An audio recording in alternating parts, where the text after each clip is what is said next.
प्रिय छात्र एवं छात्राओं, आज का विषय है निर्मला का समीक्षात्मक अध्ययन।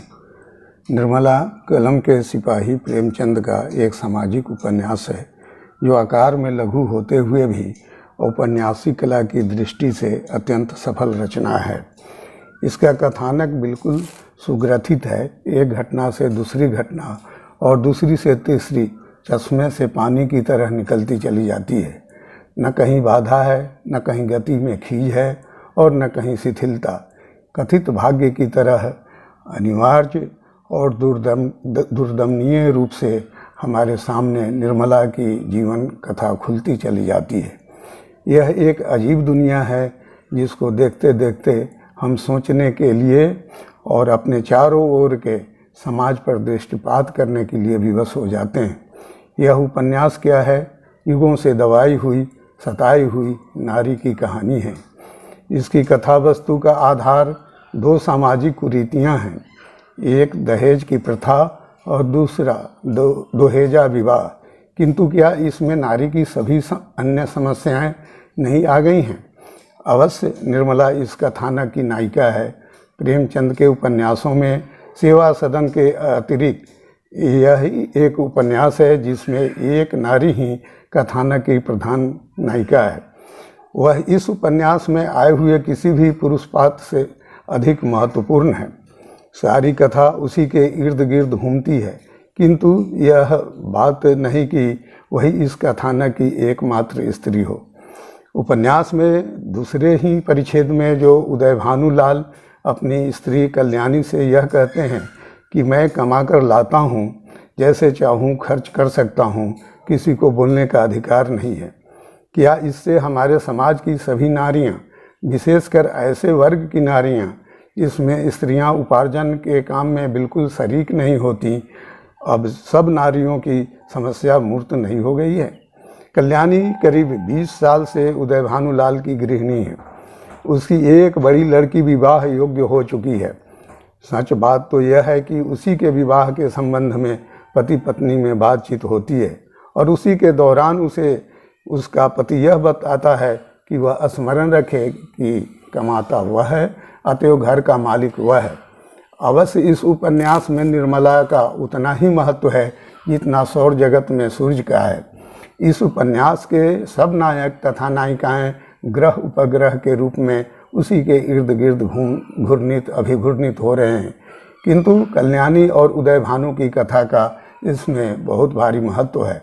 एक तरह से कहा जाए तो यह कहानी, जिसका अंत उदय भानुलाल की हत्या से होता है, आत्म यथेष्ट और अपने आप में संपूर्ण है।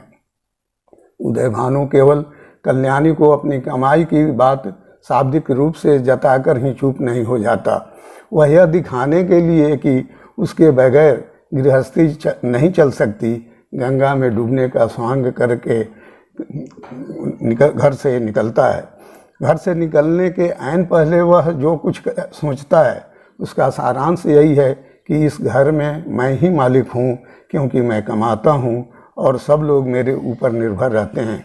वह सोचता है मैके का घमंड होगा, लेकिन वहाँ कोई बात भी नहीं पूछेगा। अभी सब आवभगत करते हैं, जब जाकर सिर पर पड़ जाएगी तो आटे दाल का भाव मालूम हो जाएगा। अभी तक कल्याणी को आटे दाल का भाव मालूम नहीं था तथा उच्च तथा मध्यवित्त श्रेणी की विवाहोपयोगी स्त्री को आटे दाल का भाव मालूम नहीं होता है। जीवन की सब आंधियों से पति के पक्षपुट में छिपी रहकर वह आटा दाल का भाव नहीं जान पाती। यह भी द्रष्टव्य है कि कल्याणी इब्सन के गुड़िया के घर नामक पुस्तक में नोरा की तरह पहले तो घर छोड़कर चले जाने की बात सोचती है, किंतु नोरा की तरह वह अपने विचार को कार्य रूप में परिणत नहीं कर पाती। संतान स्नेह की आड़ में वह अपनी कमजोरी को छिपा कर बैठ जाती है। इसी प्रकार इस उपन्यास में डॉक्टर सिन्हा और सुधा की कहानी भी एक महत्वपूर्ण कहानी है। इसमें हमें आश्चर्य नहीं कि समालोचकों ने प्रेमाश्रम, रंगभूमि, कर्मभूमि को ऐसे उपन्यासों में गिनाया है जिनमें एकाधिक कथाएं एक साथ हैं, किंतु इनकी सूची में निर्मला को नहीं गिनाया।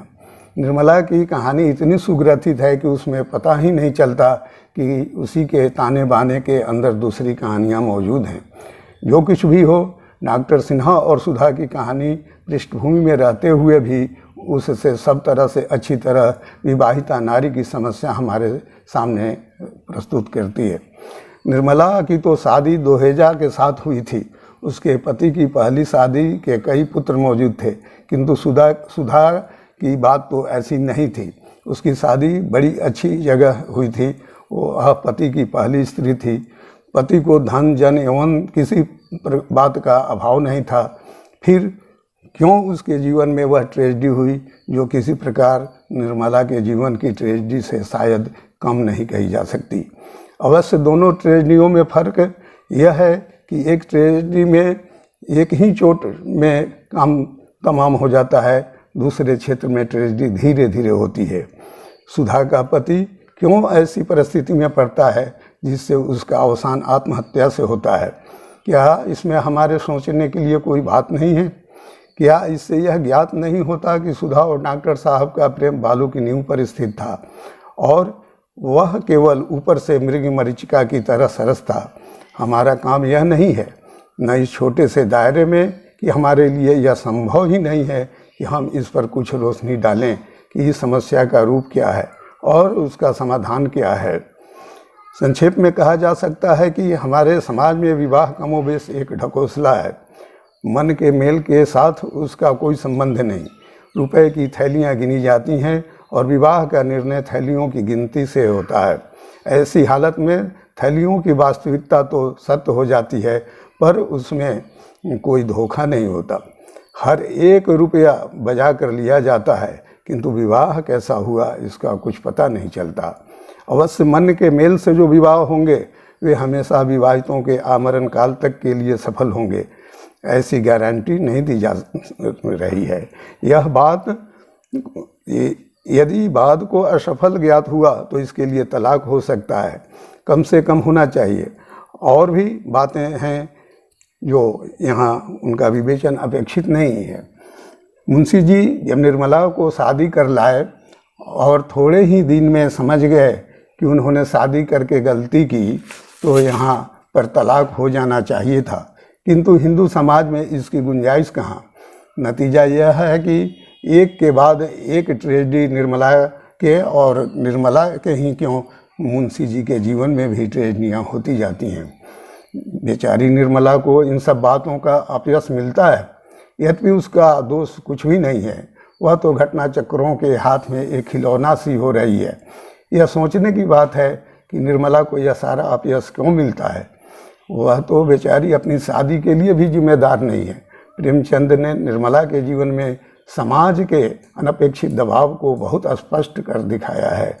स्मरण रहे, कुछ ऐसी ही परिस्थिति में सेवा सदन की सुमन ने दूसरा समाधान निकाला था। टेक्निकी दृष्टि से कतिपय छोटी छोटी त्रुटियों के बावजूद निर्मला में युग युग से पद्दलित भारतीय नारी का मर्मस्पर्शी चित्र अंकित है।